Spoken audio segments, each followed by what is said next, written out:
तो hello everyone, आप लोग कैसे हैं। उम्मीद करते हैं आप लोग अच्छे होंगे, है कि नहीं। तो आज फिर से आप लोगों के बीच में, है कि नहीं, बहुत ही इम्पोर्टेंट फिजिक्स का अगला टॉपिक को लेते हुए, है ना, आप लोगों के बीच में बहुत ही निचोड़ समझिए कि दूध में जो मलाई होता है, मलाई की तरह जो चीज़ होता है ना, बहुत छानबीन के लाए हैं आप लोगों के बीच में। अगर जो आप चैप्टर नहीं भी पढ़ते हैं, सिर्फ ये चीज़ को आप पढ़ लीजिएगा तो आपको एग्जाम में दिक्कत नहीं होगा, समझ गए ना। तो आइए आज आपको समझाते हैं, है कि नहीं, फिजिक्स का जो मानव नेत्र और रंग बिरंगा संसार है वो क्या होता है, उसमें क्या क्या वेरी वेरी मैंने इंपॉर्टेंट पॉइंट है उसको देखेंगे और समझने की कोशिश करेंगे, है कि नहीं। अगर जो आपको कहीं प्रॉब्लम होगा तो कमेंट सेक्शन में कमेंट कर सकते हैं, ठीक है ना। तो आइए पहले समझते हैं, है कि नहीं। चैप्टर का नाम क्या है? मानव नेत्र तथा रंग बिरंगा संसार। मानव नेत्र तथा रंग बिरंगा संसार, है कि नहीं। इसका बुलेट पॉइंट आपको बता रहे हैं।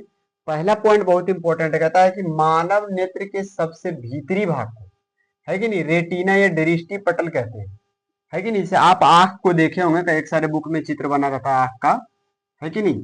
आंख का चित्र बना हुआ रहता है, तो आंख में जो लगा हुआ रहता है कि नहीं, जो लेंस लगा हुआ रहता है, तो आंख के सबसे भीतरी भाग, है कि नहीं, इसका बाहरी वाला भाग होता है। तब आंख का जो सबसे भीतरी भाग होता है उसे हम रेटिना बोलते हैं। क्या बोलते हैं? आंख के सबसे भीतरी भाग को रेटिना बोलते हैं, या उसी का दूसरा नाम है दृष्टि पटल, समझ गए ना। यानी आंख के सबसे भीतरी भाग को रेटिना कहते हैं। दूसरा में कहता है कि मानव नेत्र में उत्तल लेंस पाया जाता है ना। जो मनुष्य होता है उसके आंख में उत्तल लेंस या अभिसारी लेंस पाया जाता है, समझ गए ना। कौन सा लेंस पाया जाता है? उसमें उत्तल लेंस पाया जाता है, समझ गए ना। उत्तल लेंस पाया जाता है। फिर अगला पॉइंट क्या कहता है? कहता मान नेत्र लेंस की फोकस दूरी आप से आप बदलती रहती है कि नहीं। अब किसी किसी व्यक्ति में कोई प्रॉब्लम होता है कि नहीं, उसका नेत्र में जो लेंस होता है, अवतल लेंस, उसका फोकस दूरी ऑटोमेटिक चेंज होते रहता है, बदलते रहता है कि नहीं। कभी मतलब फोकस दूरी बढ़ गया, कभी फोकस दूरी घट गया। तो ऐसे में क्या होता है कि इंसान को देखने में प्रॉब्लम होता है, कभी दिखता नहीं है, कभी पास का नहीं दिखता, कभी दूर का नहीं दिखता है। तो ये जो नेत्र लेंस का फोकस दूरी घटते बढ़ते रहता है, इसी को हम कहते हैं समंजन क्षमता। क्या कहते हैं? समंजन क्षमता कहते हैं। इसी के कारण उसको प्रॉब्लम होता है कि नहीं, क्योंकि उसका फोकस दूरी आपसे आप क्या रहता है, बदलते जाता है। बदलने के कारण उसके ऊपर क्या जाता है, समंजन क्षमता घट गया, समंजन क्षमता बढ़ गया, है कि नहीं। अब समंजन क्षमता समझते हैं क्या? ये नया वर्ड है समंजन क्षमता, है कि नहीं। जिस प्रकार जैसे कि कोई गाड़ी होता है, तो गाड़ी में जो सॉकर टाइप का लगा रहता है कि नहीं, ऐसे ऐसे देखते हुए लगा रहता है गाड़ी में, है कि नहीं। इससे क्या होता है कि जब सस्पेंशन आगे उठता है या पीछे उठता है तो ना, मतलब ठोकर पे जब गाड़ी जाता है तो ना नहीं पता चलता, सिंपलीफाई दम पार कर जाता है मुझसे स्मूथली, है कि नहीं, क्योंकि गाड़ी में सॉकर रहता है। तो उसी प्रकार हम लोग के आंख में भी एक तरीका से, मतलब नेचुरली तरीका से बना रहता है, समझ गए ना। उसी को कहते हैं समंजन क्षमता, है कि नहीं। इसी से कोई व्यक्ति दूर का पास का देख पाता है कि नहीं। कुछ लोग मतलब जिसका ज्यादा उम्र हो जाता है, वयस्क लोग जो ज्यादा बूढ़े लोग होते हैं, है कि नहीं, उनमें ज्यादा करके प्रॉब्लम होता है समंजन क्षमता घटने बढ़ने का, उनको देखने में प्रॉब्लम होता है। और उसी व्यक्ति को मोतियाबिंद एक बीमारी होता है कि नहीं, मोतियाबिंद बीमारी भी हो जाता है कि नहीं। इसमें क्या होता है कि जो आंख होता है, आंख के अंदर में, है कि नहीं, पानी जम जाता है लेंस पे, है कि नहीं, जिसके कारण उसी लेंस पे जो पानी जमने को ही मोतियाबिंद कहते हैं, समझ गया ना। ये मोतियाबिंद बीमारी ज्यादा उम्र वाला को होता है कि नहीं। इसको इलाज बहुत मतलब लोग कराता है, तो चश्मा उश्मा दे देता है डॉक्टर ताकि उसका सेफ रहे, बचे उसका, समझ गए ना। तो उम्मीद करते हैं आपको यहाँ तक समझ में आ गया होगा। उसके बाद कहता है, ये भी बहुत इंपॉर्टेंट है, कहता है स्पष्ट दृष्टि की न्यूनतम दूरी 25 सेंटीमीटर। कितना है? स्पष्ट दृष्टि की न्यूनतम दूरी, यानी किसी भी वस्तु को देखने के लिए, है कि नहीं, इंसान को जो होना चाहिए क्या होती है, न्यूनतम दूरी 25 सेंटीमीटर होना चाहिए। कितना होना चाहिए? 25 सेंटीमीटर न्यूनतम दूरी।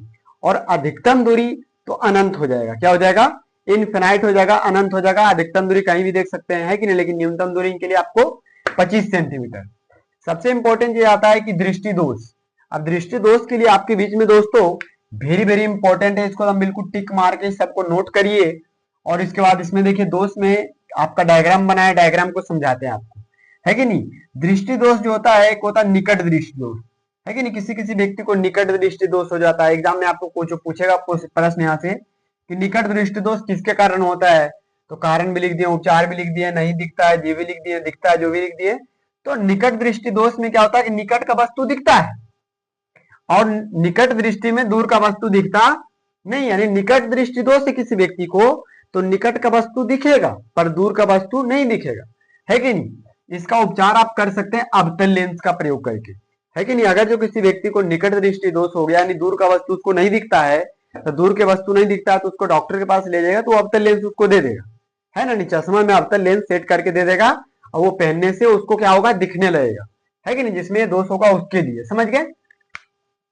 तो निकट दृष्टि दोष क्या होता है कि निकट दृष्टि दोष में निकट का वस्तु दिखता है पर दूर का वस्तु नहीं दिखता है और इसका उपचार है अवतल लेंस। और इसका कारण क्या होता है दोस्त, कारण होता है कि, है कि नहीं, इसका जो नेत्र गोलक होता है वो लंबा हो जाता है। क्या हो जाता है, जो नेत्र लेंस में जो नेत्र गोलक होता है ना वो लंबा हो जाता है, जिसके कारण ये जिसको स्पष्ट दूर का वस्तु नहीं दिखता है। और लेंस जो होता है मोटा हो जाता है। क्या हो जाता है, लेंस जिस प्रकार से भगवान या प्रकृति के द्वारा बना रहता है आंख में वो मोटा हो जाता है हल्का, इसीलिए इसी के कारण ये दृष्टि दोष उत्पन्न होता है। तो आपको उम्मीद करते होंगे कि निकट दृष्टि बढ़िया से समझ में आ गया होगा। अगर जो नहीं समझ में आता तो आप कमेंट सेक्शन में कमेंट कर सकते हैं, कोई दिक्कत नहीं है कि नहीं। लेकिन आप इस डायग्राम को जरूर नोट करिए, लिखिए, है ना, अपने कॉपी में बुलेट पॉइंट करके लिखिए, इसको नोट करिए, बहुत इंपॉर्टेंट है। परीक्षा में प्रश्न पूछेगा तो यही से पूछेगा। दूसरा कहता है कि दूरदृष्टि दोष, ये दूसरे भाषा में कहिए दीर्घ दृष्टि दोष क्या होता है। तो दूरदृष्टि दोष क्या होता है, यानी दूरदृष्टि दोष उसे हम कहते हैं जिसमें कि दूर की वस्तु क्या होता है, दूर की वस्तु हमको दिखता है पर पास का वस्तु हमको नहीं दिखता है, तो उसे हम दूरदृष्टि दोष कहते हैं, है कि नहीं। दूर का वस्तु दिखेगा पर पास का ही वस्तु नहीं दिखेगा। आप आसपास में कई सारे लोगों को देखते होंगे कि किसी किसी व्यक्ति को पास का नहीं दिखता है, किसी व्यक्ति को दूर का नहीं दिखता है, किसी व्यक्ति को कुछ भी नहीं दिखता है, ऐसा प्रॉब्लम होता है तो वो दृष्टि दोष है। वही क्या है, दृष्टि दोष है। वो किसी को निकट का नहीं दिख रहा, दूर का नहीं दिख रहा, किसी को दोनों नहीं दिख रहा है, किसी को उदाग्र दिख रहा है, स्तंभ उदाग्र नहीं दिख रहा है, क्षैतिज दिख रहा है, तो वो भी सब दृष्टि दोष में आएगा। किसमें आएगा, दृष्टि दोष में आएगा, समझ गया ना।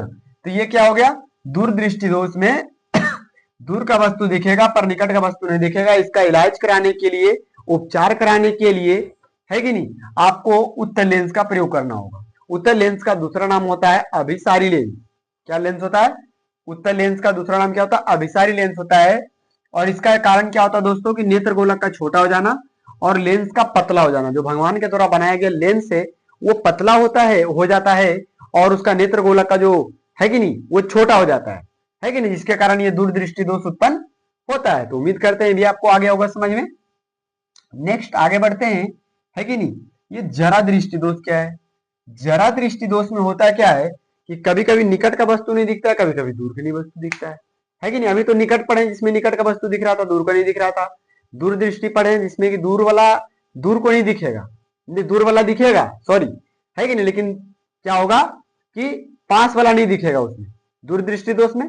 तो उसका उपचार पढ़ लिया। अब जरा दृष्टि दोष में क्या होता है, कभी निकट का दिखता है, कभी दूर का नहीं दिखता है, कभी दूर का दिखता है, कभी निकट का नहीं दिखता है। और ये प्रॉब्लम होता है कभी निकट का वस्तु दिखेगा, कभी दूर के वस्तु दिखेगा, मतलब इस प्रकार से निकट का वस्तु दिखेगा तो दूर का नहीं दिखेगा, दूर का दिखेगा तो कभी निकट का नहीं दिखेगा। इसका इलाज के लिए बाइफोकल लेंस का प्रयोग किया जाता है कि नहीं। इसका जो कारण होता है आपको बताइए कि समंजन क्षमता क्या होता है, समंजन क्षमता के कारण ये बीमारी उत्पन्न होता है। फिर एक अबिंदुकता होता है जिसमें कि क्षैतिज वस्तु, क्षैतिज इसको बोलते हैं, जो ऐसे ऐसे होता है इसको हम क्षैतिज बोलते हैं, है कि नहीं। औदग्र किससे कहते हैं, उदग्र जो ऐसे ऐसे होता है उसे हम उदग्र कहते हैं। क्या कहते हैं, तो अबिंदुकता में क्या होता है कि क्षैतिज वाला वस्तु दिखता है, ये दिखता है, पर ये वस्तु उदग्र वाला नहीं दिखता है, जिसके कारण इसका उपचार बेलनाकार से किया जाता है और इसमें फोकस दूरी मतलब पूर्ण रूप से प्रभावित हो जाती है। फोकस दूरी कभी आगे कभी पीछे, मतलब उसको मतलब बहुत प्रॉब्लम होता है उसको। जिस व्यक्ति को बीमारी होता है उसको बहुत प्रॉब्लम होता है, माथा में बहुत दिक्कत होता है उसको, समझ गए ना। आंख में भी प्रॉब्लम होता है, आंख जो होता है माइंड से सटा हुआ रहता है, टच में रहता है, इसलिए आंख में भी, आंख के साथ उसके माइंड में भी प्रॉब्लम होता है, समझ गए। अबिंदुकता में यही होता है कि अबिंदुकता बीमारी है, उसमें क्षैतिज का वस्तु दिखेगा पर उदग्र वाला वस्तु नहीं दिखेगा, है कि नहीं। इसमें बेलनाकार लेंस का प्रयोग किया जाता है उपचार के लिए, और फोकस दूरी जो था पूर्ण रूप से प्रभावित हो जाता है कि नहीं। उसके बाद जो पॉइंट आता है वो आता है प्रकाश का वर्ण विक्षेपण। क्या आता है, प्रकाश का वर्ण विक्षेपण, है कि नहीं। प्रकाश का वर्ण विक्षेपण के मतलब क्या होता है, आप लोग को प्रकाश के अपवर्तन में बताए होंगे कि जब कोई वस्तु एक माध्यम से दूसरे माध्यम में जाता है तो अपने क्या कर जाता है, चाल में उसका चेंज आ जाता है, बदलाव आ जाता है चाल में उसका। तो वही कह रहा है कि जब श्वेत प्रकाश की किरणें जब किसी प्रिज्म पे पड़ती है, श्वेत प्रकाश की किरणें जब किसी प्रिज्म पे पड़ती है तो प्रिज्म पे पड़ने के बाद वो सीधा नहीं जाती है, सीधा न जाकर के क्या हो जाती है ना, 7 रंगों में विभक्त हो जाती है। कितने रंगों में विभक्त हो जाती है? 7 कलर में वो विभक्त हो जाती है, जिसे विबग्योर बोलते हैं या बैजानील हप्पीनाला कहते हैं, है कि नहीं, जिसमें बैगनी, जामुनी ये सब 7 रंग होता है, इसमें जाकर के वो बट जाता है। इसी घटना को हम प्रकाश के वर्ण विक्षेपण कहते हैं। क्या कहते हैं? प्रकाश का वर्ण विक्षेपण, है कि नहीं। प्रकाश आया, प्रिज्म पे पड़ा और पड़ने के बाद वो 7 रंगों में बट गया, इस घटना को हम क्या कहते हैं? वर्ण विक्षेपण कहते हैं। समझ गए दोस्तों? आइए नेक्स्ट क्या कहता है, अब ये समझिएगा कि जो ऊपर में, सबसे ऊपर में जो होता है वो लाल रंग होता है, आर से रेड होता है, और सबसे नीचे में जो होता है बैगनी रंग होता है। क्या होता है? वायलेट कलर होता है कि नहीं, बैगनी रंग होता है। बाकी बीच में देख सकते हैं, है कि नहीं, ये होता है ऑरेंज होता है, येलो होता है, ग्रीन होता है, ब्लू होता है ना, चॉकलेटी होता है। ये सबका रंग है, समझ गए। लेकिन सबसे ऊपर में लाल होता है और सबसे नीचे क्या होता है? ये होता है। लेकिन ये जिस पट्टी पे जो 7 रंग दिखता है उस पट्टी को वर्णपट कहते हैं या स्पेक्ट्रम कहते हैं। क्या कहते हैं? वर्णपट या स्पेक्ट्रम कहते हैं दोस्तों, इसको ध्यान दीजिएगा, ठीक है ना। प्रिज्म पे पड़ा, 7 रंगों में विभक्त हो गया कि घटना को वर्ण विक्षेपण कहते हैं। और जिस पट्टी पे ये 7 रंग में बढ़ता है उस पट्टी को वर्णपट या स्पेक्ट्रम कहते हैं। समझ गए ना। उसके बाद इंपॉर्टेंट आता है आपका तरंग दैर्ध्य क्या होता है, विचलन क्या होता है। इससे प्रश्न पूछता है कि जो लाल रंग होता है, लाल रंग का जो तरंग दैर्ध्य होता है बहुत ही ज्यादा होता है। समझ गए ना। लाल रंग के तरंग दैर्ध्य ज्यादा होता है, जिसके कारण क्या होता है ना, बैगनी रंग का तरंग दैर्ध्य सबसे कम। यानी सबसे ज्यादा तरंग दैर्ध्य किसका होता है? तो लाल रंग का होता है। सबसे कम तरंग दैर्ध्य किसका होता है? तो आपका बैगनी रंग का होता है। यहां से घटते क्रम में चला आता है आपका तरंग दैर्ध्य में। किस चीज में? तरंग दैर्ध्य में आपका घटते चला आएगा इधर से, है कि नहीं। और आपका विचलन में क्या होता जाएगा?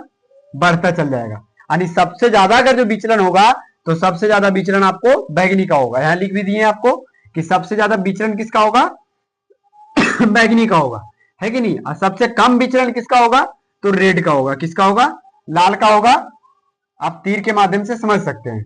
फिर एक आपके लिए नोट लिखे हैं दोस्तों कि एक एंगस्ट्रम बराबर 10⁻⁻10 मीटर सेकेंड होता है। क्या होता है? एक एंगस्ट्रम का मान कभी कभी पूछ देता है, तो इसको आप ध्यान दीजिएगा, ठीक है। बाकी उम्मीद करते हैं आपको ये चीज समझ में आया होगा, है कि नहीं। इसका पार्ट 2 आपको कल हम देंगे, है कि नहीं। इसका अगला वीडियो आपको दूसरा बनाएगा तो ये चैप्टर पूरा कंप्लीट हो जाएगा। जो भी इंपॉर्टेंट था इस पार्ट में आपको बता दिए। इसका नेक्स्ट टॉपिक जो बचा है मेन उसको अगला टॉपिक में आपको क्लियर कर देंगे, है कि नहीं। बाकी आप लोग को अच्छा लगा होगा तो इसको शेयर करिए, पीसी फैमिली को सपोर्ट करिए, अपना फैमिली मानिए, ताकि आप अच्छे जानकारी के लिए चाहते हैं कि आपको हमेशा बढ़िया कंटेंट मिलते रहे, तो आप इस चैनल को सब्सक्राइब करें, जिससे कि आपको जल्द से जल्द नोटिफिकेशन चल जाए, है कि नहीं, आपको हेल्पफुल हो। बाकी जय हिंद, जय दोस्तों, है कि नहीं। कमेंट सेक्शन में जरूर इसका रिप्लाई करें।